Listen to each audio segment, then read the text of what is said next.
Salut à tous, bienvenue pour le premier live des années récré.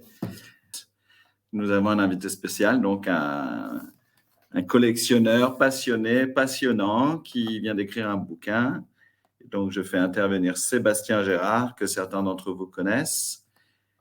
Le voici. Salut Seb, comment vas-tu? Ça va et toi? Ça va, un peu stressé? Premier live? Première fois en 10 ans que tout le monde voit ma tronche sur Internet. Il faut un début à tout et Voilà. au contraire, c'est sans doute le premier live d'une longue série. Tu vas voir, non. tu vas adorer l'exercice. Donc, ce que je vous propose maintenant, c'est peut-être Clémentine avec la musique. Vas-y, on voit la musique, voir ce que ça donne, là. Peut-être un peu plus fort encore. Attends. Clémentine, quand tu fermes les yeux, tu devines le merveilleux. Clémentine, prends-nous dans ta bulle bleue. Tant pis si c'est dangereux. Quand on a seulement 40 ans, souvent on voudrait bien être moins grand pour partir en avion en s'envolant d'un coup de vent. Tout là-bas vers l'horizon, on fait comme la petite Clémentine. On rêve de nuit de Chine, de nuit câline. Et tout va beaucoup mieux quand t'aimeras dans les bras. Le mal fuit, le mal s'en va. Clémentine vous a guidé. Tam tidou tidou tidou tidam tidam.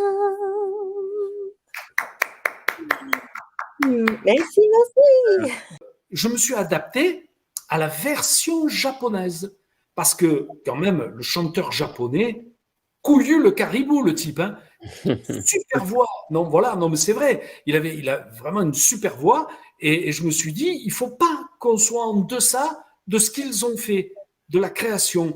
Je voulais être à la hauteur de la mélodie, de la composition et du chanteur. Et j'ai essayé de faire en français grâce aux paroles de Pierre Delanoë. Et c'était très performant. Donc, la question que tu m'as posée, la réponse est là. Ce que chantait Luis Mariano et ma formation est performant et Goldorak, c'est performant. En tout cas, accours vers nous, prince de l'espace, et va combattre ton ennemi, c'est des choses qui étaient quand même assez perchées. Ce matin, j'ai écouté votre première chanson, enfin je sais pas si c'est la première, mais une chanson qui s'appelle « J'aime, j'aime ». À un moment, ça monte là. Hein. Il y a le I de Mexico. Oh là. Oui, la folie. Oui, ça grimpe. C'est Barclay, en fait, Eddie Barclay, avec Léo Missire, quand ils m'ont signé, m'ont signé pour la voix, en fait. J'ai eu beaucoup de chance dans ma vie et dans tout mon parcours de chanteur d'avoir une voix facile qui m'a permis justement de chanter. Et Dis My Love, il y a un contrut à la fin, la dernière note, My Love, c'est un ut, ce qu'on appelle un contrut. Et c'est vrai que ce sont des notes performantes qui m'ont permis de remplir le frigo tout au long de ma carrière, de faire de l'opérette. Et je me souviendrai toujours la réflexion d'Eddie Barclay, qui m'avait dit, lorsqu'il m'a demandé d'interpréter cette musique, parce que on ne savait pas que ça allait devenir culte, que c'était quelque chose qui allait marquer toutes les générations depuis une cinquantaine d'années, 45 ans maintenant, et avant au Japon. Mais bon, ça a surtout, comme l'a dit Olivier justement, démarré en France très fort. Merci à toi Simon, et puis plein de bonnes choses pour vous tous, d'avoir été présents avec moi pour redécouvrir des vieux souvenirs. C'était une super soirée, nostalgie. Ouais. Ça fait du bien un peu la nostalgie. Ouais, et puis de redécouvrir des choses que j'avais complètement oubliées. Et quoi, tu vois, je savais même plus. Le truc, la scène la séquence avec Dorothée, je savais même pas que j'avais tourné ça. Est-ce que ça te fait de te replonger dans toutes ces années Ah bah écoute, là, on a fait un bon 40 ans en arrière, même un peu plus. Ça je trouve ça sympathique. J'ai pas du tout je regarde pas ça avec nostalgie ou quoi que ce soit. Je suis très content de replonger dans les souvenirs comme ça grâce à toi. Non, je trouve ça plutôt sympatoche. Puis de retrouver surtout les gens, c'est peut-être ça le plus fort, c'est de retrouver les gens que j'ai connus et que j'ai pas revus depuis fort longtemps. Ça, c'est Oui, super. Ça, c'est vachement bien. Bon Ouais. moment, c'est vraiment. Ouais. Et puis j'ai une anecdote là sur avec Cabu, justement à Ajaccio. On a fait le direct, et à la fin du direct, il y a un truc incroyable. Les enfants nous ont coursé, je me souviens, parce qu'ils voulaient. Enfin, on était débordés un peu ils demandaient des autographes, ils voulaient nous toucher, ils voulaient nous attraper dans tous les sens. C'était charmant. Enfin, il y avait pas de policiers ni rien du tout. Enfin, il y a quelques barrières, et puis tout d'un coup, les enfants nous ont envahis à un tel point que Jean, qui adorait les enfants évidemment, et moi aussi, mais à un moment donné, on était un peu submergés, et du coup, on a commencé à prendre une petite ruelle et puis à s'échapper un petit peu, et les enfants nous couraient après. Et je revois encore Jean Cabu, avec son dossier de dessin, la mèche échevelée, le crayon encore dans la main, le carton, en train de courir à toute vitesse pour échapper à la meute d'enfants qui nous couraient. C'est vrai. En rigolant, bien sûr, c'était très bienveillant, c'était très sympa. Mais qu'est-ce qui m'avait fait rire? J'avoue que j'étais éclaté de rire. Là, il m'avait vraiment fait rire. Et il courait comme ça avec son sac, ses cartons, ses dessins qui dépassaient du carton. Enfin, c'était très rigolo. On imagine, quand tu racontes, on imagine une caricature de Cabu en train de courir. Ouais, et on s'était cachés dans une petite ruelle, et les enfants sont passés, puis on les a fait coucou à la fin par derrière, et en fait, ils sont revenus sur nous. Enfin, oui, forcément. Comme des gamins, quoi. Je crois qu'il veut mon Nicky Larson, le générique qui n'existe pas, en fait. Hein. Ah, tu vois, tu vas faire Niki, oh Niki, nanana, tu poursuis, héros nerf d'acier. Tu n'as pas peur de tes ennemis, oh Niki. Un truc dans ce genre-là. Ça faisait le refrain. Il y avait le couplet et tout, hein, mais je ne me rappelle pas bien du texte. Je ne sais pas si je peux le retrouver. Voilà. Oh là là là là, mais là tu balances du lourd. Quand son frère rentre d'Algérie et que mon père a commencé à écrire des chansons, Jean-Pierre, son frère, lui dit écoute, moi je ne sais pas comment penser, j'y connais rien en chansons, mais on n'a qu'à aller demander l'avis d'un professionnel. Et le professionnel en question, c'était Brassens. Donc ils sont allés taper à la loge de Brassens à Bobino, et mon père a joué ces 3-4 chansons. Et Brassens lui a dit écoutez, c'est pas mal, il faut continuer, mais qu'est-ce que vous voulez en faire de ces chansons? Vous voulez en faire un disque? Et là, mon père aurait répondu oh non, maman voudra pas. Voilà, il était vraiment très jeune en fait. Il était très jeune, très timide, et voilà, il faisait des chansons, mais il savait pas du tout pourquoi il faisait des chansons, quoi. C'était vraiment le tout début. Premier enregistrement, de chansons. Et puis, mais comme je disais, en fait, je l'ai fait qu'une fois en studio, et je n'ai jamais chanté sur le plateau de Récréa 2. Tu veux l'entendre? Ah oui, avec plaisir. Moi, je t'écoute. Allez. On se promène dans les bois, on s'amuse comme des rois, c'est le pays de la joie. On se fait jamais de soucis, chaque jour c'est mercredi. Ici on est tous amis, venez avec nous vous amuser. Jamais vous ne le regretterez. Au pays des amis, pays des 4 amis. Les arbres sont nos fauteuils, on s'allonge sur les feuilles en regardant les écureuils. Papadapadapi. Enfin, je ne sais plus, je sais pas. C'est super, merci Jean-Rat. Regarde, t'as vu ce que j'ai trouvé? Oui, je vois. T'as ça, parce qu'il y avait les masques César, je ne sais pas si tu... Incroyable. Non, parce qu'en fait, donc Village en nuage s'arrête, on a Croque Vacances, et le projet c'est Jean Chalopin qui devait prendre la case du soir avec La vie des bottes, et qui devait commencer en septembre, et finalement...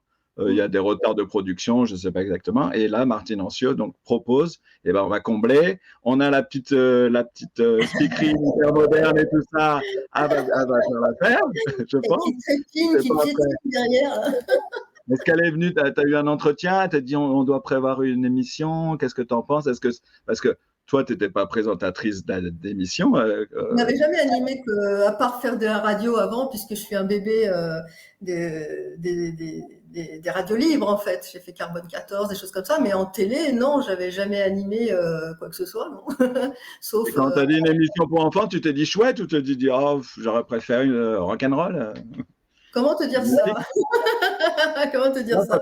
Moi, déjà, dans la vraie vie, j'étais très pop anglaise, bon, ça se sentait peut-être un peu dans mon look, mais oui, j'étais plus tournée, je vais pas le mentir, plus sur des émissions un peu plus rock'n'roll. J'écoutais, j'étais plutôt Cyndi Lauper, Boy George, tout à l'heure, Madonna, etc. Mais c'était pas ça le plus important. C'est si le look que tu apportais pouvait à la limite véhiculer quelque chose de sympa auprès des jeunes, tout en étant bien correct, bien comme il faut. Moi, l'important, c'était d'être bien dans ma peau pour pouvoir faire mon métier d'animatrice et puis pouvoir avoir en face tout cet amour qui se traduisait en carte postale, en petits mots tout doux. Enfin bon, c'était super. Oui, parce que c'était très interactif, ça va être Thilo. D'un autre côté, c'était quand même très, très soutenu. Il faut quand même dire que 3 heures de direct, rien n'était laissé au hasard. Le dimanche soir, on recevait les textes, tout était écrit. Le dimanche soir, donc, on recevait les textes. On avait le lundi pour apprendre tout par cœur. Or, le mardi, on répétait du matin jusqu'au soir. Orly enregistrait toutes ses interventions seule. Ouais. Oui, c'était normal, il fallait la protéger. Elle était une enfant, hein, donc. Et le mercredi, donc, elle était avec nous, bien sûr. Tout ce qui était en plateau à 3 ou 4, tout était répété. Les caméras, les placements, enfin, tous les mots. Il y avait pas de place pour l'improvisation. C'était une pièce de théâtre. On était dans un studio où on avait les loges de l'autre côté de la rue. C'est-à-dire que le matin, on participait. Anne Lorick écrivait toutes les semaines un sketch et on était vraiment déguisés en princesse, en rocker. On courait pendant le dessin animé du studio, c'était à Levallois-Perret, je m'en souviens très bien. On courait, on traversait la rue quand il pleuvait des cordes, on était trempés, on avait la neige, on avait la neige, on a tout connu. On s'habillait, on revenait, on faisait le sketch en direct. On repartait, hop, dès que le dessin animé arrivait, en fait, on ne voyait jamais les dessins animés parce qu'on passait notre temps à changer et à traverser cette rue et à revenir. C'était très, très sportif. Non, par contre, moi, je me souviens que je m'asseyais pour regarder les dessins animés. Enfin, chaque opportunité, j'avais un espèce de cube comme ça avec les moniteurs qui sont sur les plateaux.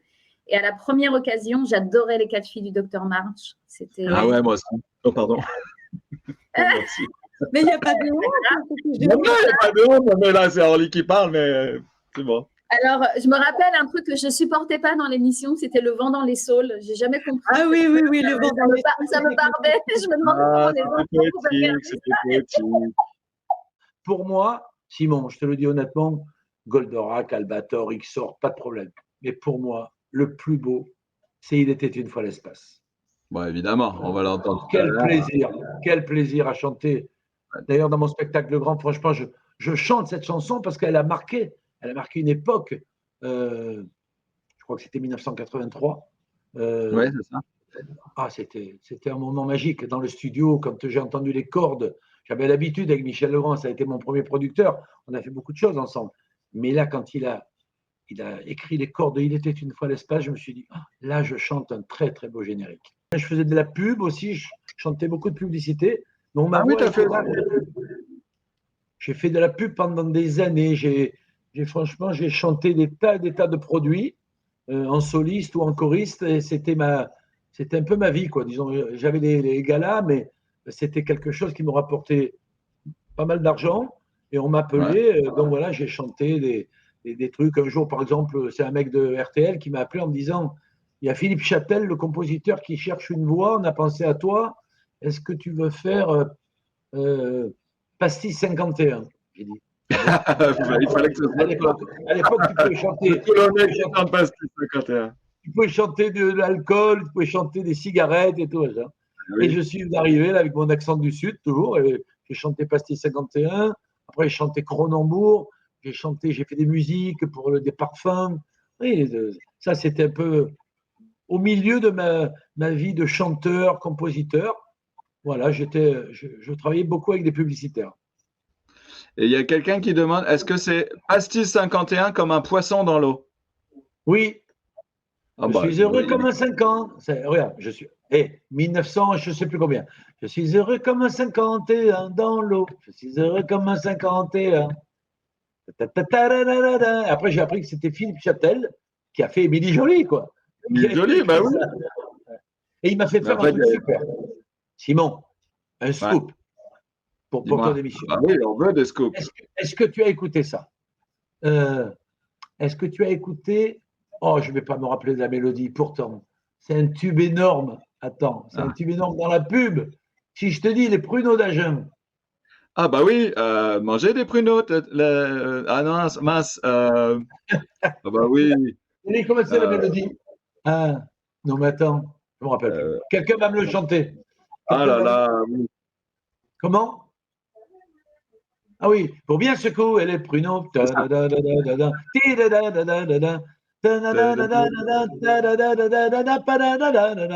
ben oui, Philippe Châtel. Ma voix vous accompagnera et je vous aiderai chaque fois que vous aurez besoin de moi. Ouais. Ma voix vous accompagnera. Eh ben, Oui, vous nous avez accompagnés pendant quelques années, ça fait. Oui, alors. Est-ce que le Grand Schtroumpf, c'est votre premier rôle là en 78 ou il y avait des choses déjà bien avant? Il y avait déjà des films d'animation. Je ne sais pas si le croque-note, je ne sais pas de quand ça date. Disons que le rôle important, c'est le Grand Schtroumpf. J'ai eu vraiment l'honneur, ça c'est un honneur immense, d'être choisi par Peyo. Ah, directement par Peyo. Ah oui. Par le créateur des Schtroumpfs. Donc, le Grand Schtroumpf, ce n'est pas mon camarade Gérard Hernandez qui a créé la voix, c'est moi. Alors, c'est vrai qu'on se souvient plus parce que lui, c'était le dessin animé de 20 minutes qu'on avait dans Recréa 2. Mais de toute façon, on va dire que sur les différents personnages que nous avons tous joués, les personnages ne nous appartiennent pas. Les voix ne nous appartiennent pas. Un jour, je fais ça. Un jour, je vais jouer le Cid. Un jour, je vais jouer Hamlet. Et donc, ensuite, ça va être Gérard Philippe, etc. Donc il faut pas... ça ne nous appartient pas. On est heureux de les incarner. Et il est vrai que faire le Grand Schtroumpf avec ces équipes de Belges géniaux qui ont bercé nos enfances, c'était extraordinaire. Et là, donc, il y a Johan qui nous attend patiemment dans le studio, donc je vais l'accueillir. Oui, nous allons l'accueillir. Nous allons l'accueillir, bien sûr, tous ensemble. Salut Johan. Salut. Ça va? Oui, ça va bien. On démarre sur le chapeau avec plein de souvenirs d'enfance et puis la présence de adoré. C'était génial d'être dans les coulisses comme ça et de pouvoir voir tout ce que tu as fait, Michel. Et je ne savais pas à quel point tu m'avais aussi accompagné. C'est génial. Merci. C'est magnifique. Moi, en préparant cette émission et celle de jeudi, mais en fait, je me suis rendu compte de choses de fou. Mais c'est parce qu'on ne s'imagine pas, toi aussi, Johan, la liste de. On ouvre aux places Wikipédia, déjà, elles sont plus longues que n'importe qui dans le monde. Hein. C'est incroyable. On se dit, mais vous avez assez d'une vie pour faire tout ça. Oui. Mais ce qui compte, c'est bon, il y a des listes de boulot, effectivement, mais le plus fort, c'est quand on le voit bosser, lui. Parce qu'il anime ses personnages, c'est un régal de le voir incarner et puis transmettre. Il est au micro, mais il est avec tout le monde. Il est avec tous les gens qui sont chez eux, etc. Moi, j'adore voir les comédiens jouer aussi, et c'est ce qui me fait vibrer. Oui, parce que vous, comme on dit, des studios de doublage, comment vous appelez ça, l'endroit où vous faites les voix? Oui. Donc, ça doit être très... Parce qu'il faut que vous soyez concentré sur votre écran pour lire les textes, j'imagine. Mais en même temps, ça doit gesticuler, ça doit bouger, ça doit Comment ça Alors, se plus que passe? pour les lire, c'est pour les vivre. Moi, je ne sais pas si tu fais ça, Michel, mais c'est de se créer sa petite bulle comme au théâtre, etc., pour avoir sa concentration et pouvoir incarner après le personnage, et vraiment que les mots soient empreints de tout ce qu'on a pu ressentir, hein, dans la VO, et essayer d'être le plus humblement proche du personnage en VO. Et c'est cette petite bulle qu'on crée. Effectivement, ça bouge beaucoup. Il y a des regards, il y a des gens qui pouvaient assister à une certaine époque. Pendant longtemps, on avait les gens qui vous regardaient pour apprendre, etc. Donc oui, tu as beaucoup de mouvements, mais c'est comme au théâtre, c'est les gens qui se lèvent, qui s'épanouissent. Enfin, moi, j'ai tout vécu au théâtre aussi, et c'est fantastique ce mouvement aussi. En 1976, vous allez faire l'été, mais vous Je suis allez désolée, aussi un faire... deuxième statique, je ne sais pas quand est-ce qu'il faut que je reprenne. C'est du direct, sais c'est pas. la joie du direct. C'est Je la sais pas joie ce du qu'il faut faire. direct. Je sais pas quoi faire. Chez moi, ça ne bouge plus. Hein. Alors, est-ce que je continue en écoutant sur mon grand écran, peut-être? Je ne sais pas. I don't know, Simon. Au secours. Ah, voilà. Ah, il se passe quelque chose. Une page de pub. Mais en fait, c'est vous la speakerine. Ah là, ça s'en va. Voilà. En fait, c'est comme en condition du direct, vous êtes la Voilà, speakerine. Il faut maintenant je combler. vous entends très bien. Ah, 5 ça sur remarque. 5. Ah, bah super. Je sais pas ce qu'il y a eu. Bon. Et ça y est, je le repère. Alors, on va écouter la chanson de 19... La chanson de 1900. La chanson de 1976. Ah ben exactement, je reprends mon rôle. Hein. Et c'était ça le boulot. Hein. Mais sachez que c'est vraiment un incident complètement, comment on disait, Indépendant de notre volonté. indépendant. Voilà. Nous sommes désolés de cet incident indépendant de notre volonté. Mais notre programme va reprendre avec Simon Lautier dans quelques instants. Et nous vous remercions pour ces quelques minutes de patience que vous voulez bien nous accorder. Merci, à tout à l'heure. Bah, c'est super. Indépendant. Ah, il fallait que ce soit indépendant de notre volonté. Voilà, c'est... oui. Écoutez, il y a déjà l'incident. Alors, si c'est en plus dépendant de notre volonté, ça ne va plus. Pour moi, j'y suis allé un peu au culot en vous invitant. Je me suis dit, bon, ils ont peut-être mieux à faire que de venir sur les années récré. Et vous avez tout de suite répondu oui, très gentiment, et vous êtes là et on va passer un super moment ensemble. J'espère pouvoir vous sortir des petites surprises aussi. C'est ce que j'aime bien faire avec mes invités. Alors, on va peut-être rappeler que donc Damien, vous avez dû le voir, j'ai mis un petit extrait hier en teasing. Oui. Damien et Amélie ont travaillé ensemble, au moins sur les mini-pousses, peut-être sur d'autres choses. Mais Damien faisait donc le jeune homme Éric Legrand et Amélie une des petites Lucie Mini. Les mini. Ça, Ah, c'est pas un bon souvenir? Si, mais j'ai le sentiment que, je sais pas, ça date de 300 ans avant Jésus-Christ. Ça fait longtemps. Hein. Ça commence à dater. Mais vous êtes sur les années récré, alors on parle beaucoup de trucs un peu nostalgiques. Hein. Je me souviens très bien, moi. Ouais, moi aussi, je m'en souviens très bien. Il y avait Odile. Oui, il y avait Odile Schmidt qui faisait son frère. Voilà. Ah, c'est ça, ouais. Exact, ouais, c'est ça. D'accord, oui.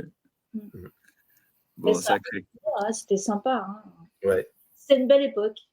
Et Ouais, toi, ouais, je pense qu'on peut avoir 14 ans, 15 ans, même pas. Je sais pas, il faudrait ressortir l'année, mais non, je pense que j'étais même peut-être plus jeune que ça. Ah, si. Ouais, je dois avoir 14-15 ans, peut-être. Ouais, ça. Ouais, c'est ça, ouais. Et tout jeune. On va voir la date dans le petit. J'avais fait un petit montage là, pour présenter un peu pas vos carrières, parce que ce serait impossible. Vous avez des carrières de fou. Quand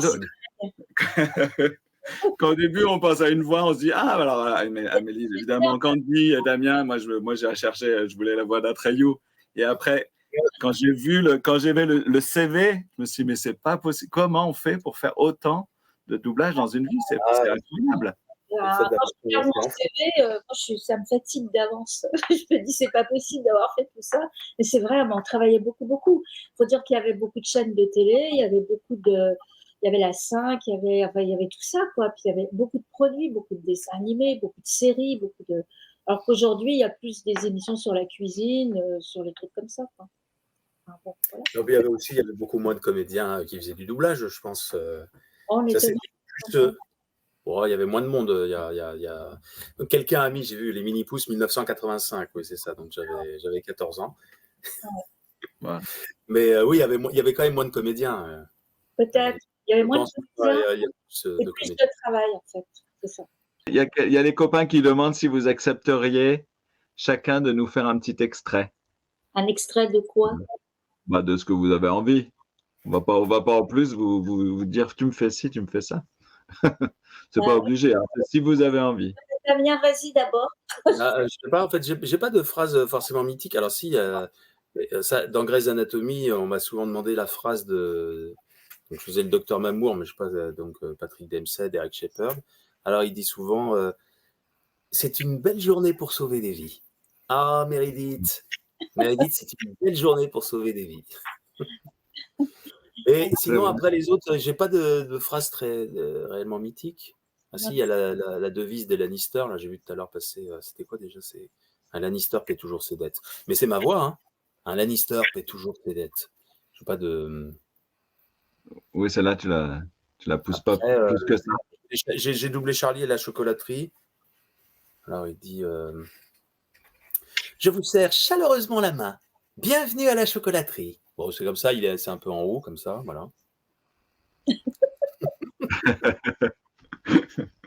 Amélie, elle dit oh non, pas mon tour, pas mon tour.